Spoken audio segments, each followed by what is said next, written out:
So Chisei finally got her time to shine, even though it didn't last very long. I was excited to see Chisei finally be able to do something, but it is what it is. Thankfully, she may be turning into a backup for Yomogi, but I'm more of the mindset, let's just get rid of Yomogi and just bring Chisei in.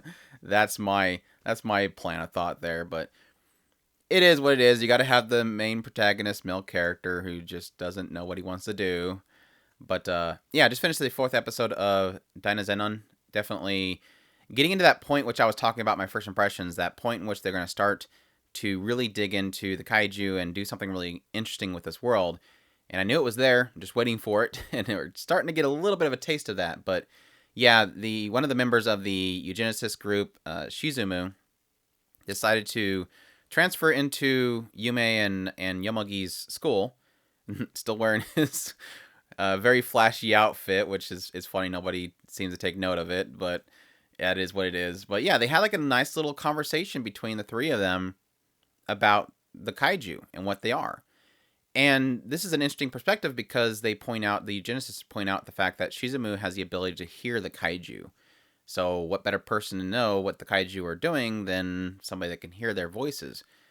And yeah, what the conversation turns into is eugenicists are trying to give them a place to exist. Not created by eugenicists, they're created by the wills of people.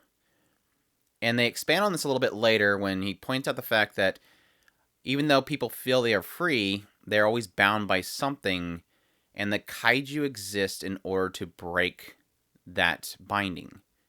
And so that kind of insinuates that these kaiju are possibly being created by something that is holding somebody back. So somebody has, now again, this is me expanding on it. This is not confirmed yet. Possibly if somebody is feeling like, somebody is threatening them or something, and there's a possibility that can create a kaiju that will maybe possibly harm that person, but that existence of something binding them makes the kaiju exist. So that's where I'm thinking maybe they're going to eventually go to the point where, yeah, if a boss is being mean to a coworker or an employee, the employee could manifest a kaiju and it could possibly harm them. That's usually where it kind of goes. We'll see if that's the direction they end up taking it, but I wouldn't be surprised if they do something really cool and interesting and different with it. So, but the other thing they kind of point out, and this kind of supports that theory right there, is that Shizumu asked, I think twice specifically, do you just do this because you want to? Do you just fight the kaiju because you actually want to fight them? Like deep down inside of you, you want to fight these kaiju. You're not a kaiju controller, so why are you fighting them? What exactly is your reason for doing what you're doing? And that would, again, pops into the theory that Yomogi piloting Dynazenon is a manifestation of his unwillingness to allow the things that are binding him to be broken. Broken. So that's where my mind immediately went. Like I said, all they're really specifically pointing out is that Shizumu is asking them, why are you fighting? Like, deep down, you really want to fight the kaiju. Is that all it is?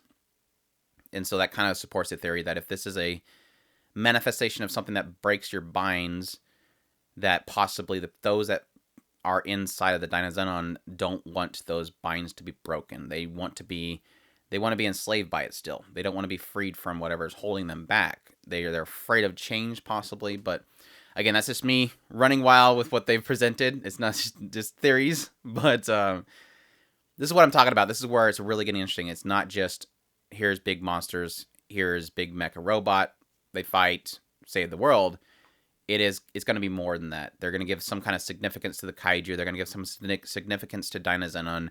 They're going to give significance to the characters. And that's what I'm excited about, and that's what I'm hoping to eventually get into. I guess the other aspects of this particular episode is they had Yume meet one of the students that were in her sister's choir club, talked a little bit about her, get a little bit about her personality. Didn't really get much, solid information, but she said that they do have footage of their prior course, club activities, filming that they did, and so she can possibly get that footage from somebody else, and so she's gonna meet with that person probably in another episode. So, but yeah, like I said, they had a fight. Yomugi was sick. The debilitating sickness trope was keeping him from fighting. Chisei stepped up, jumped into one of the machines. Unfortunately, her ability to play video games did not help her successfully control the main core, but it was a brief moment of yay, Chisei gets to fight, yay, Chisei. And like I said, that the later part, she mentions the idea of becoming training as a backup for him because obviously he's unreliable as all get. And like I said, I'm perfectly fine with that. I'm almost thinking they're gonna eventually get to the point where he just kind of gets all gloomy and she has to take over for him. And eventually, at some point, he's probably gonna realize that he needs to break these binds and jump back in there.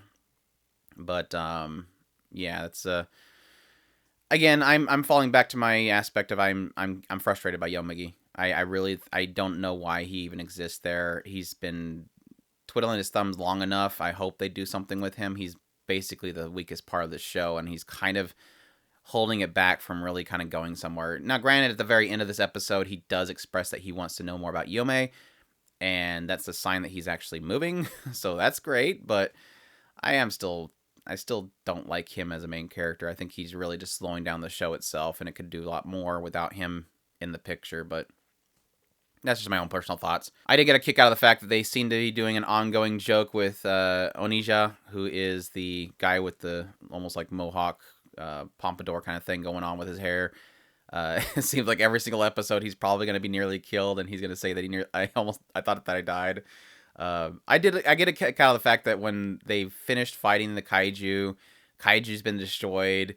Everybody in the eugenicist group like just kind of walk away and like you give their usual good work, see you next time kind of statements like you would normally get like a bunch of office workers who's done for the day just leaving their job, like, okay, there's another day of work, good job everybody, have a good one kind of thing at the very end, which I got a little bit of a chuckle out of. So yeah, the something beam that Yume used, they're making up names for attacks as it comes now, so we'll see what other goofy things they can come up with. But yeah, really good episode. Like I said, this is basically what I was waiting for. This is where they're going to start really kind of diving into the aspects of this world and give it meaning.